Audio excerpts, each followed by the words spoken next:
Saan nga ba pwedeng mag-apply ng passport at ano muna yung mga dapat nating gawin bago pumunta sa DFA para sa pag-apply nga ng passport?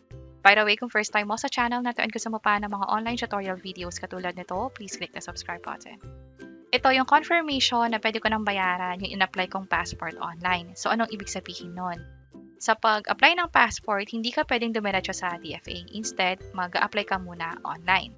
At para makapag-apply online, ito yung website nila, passport.gov.ph. I-click lang tong schedule an appointment.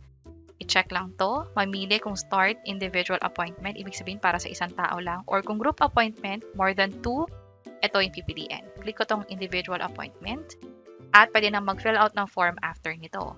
Pero bago yun, sagutin natin yung question na saan pwede mag-apply. During the process, malalaman nyo na kaagad. Halimbawa, nasa Asia Pacific kayo, wala kayo sa Philippines, pwede nyo piliin yung bansa kung nasan man kayo. Halimbawa, sa South Korea, piliin lang dito yung site at dito kayo pwede mag-apply ng passport.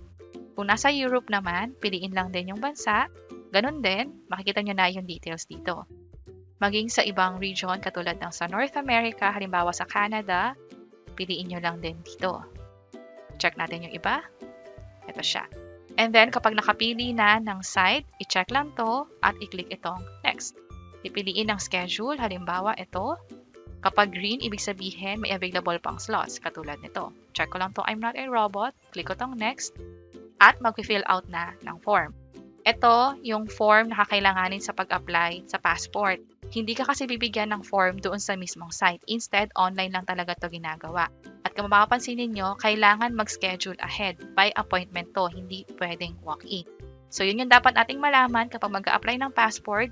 Hindi kayo pwedeng dumiretso sa DFA office. Instead, online lang muna. And then afterwards, pwede nang dumiretso sa DFA.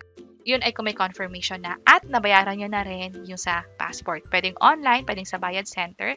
At meron kaming ginawang hiwalay na tutorial video kung paano mag-apply online. Also, kung paano na rin magbayad online. Pwede nyo nang i-check. Sana makatulong and see you sa mga next videos. Bye-bye!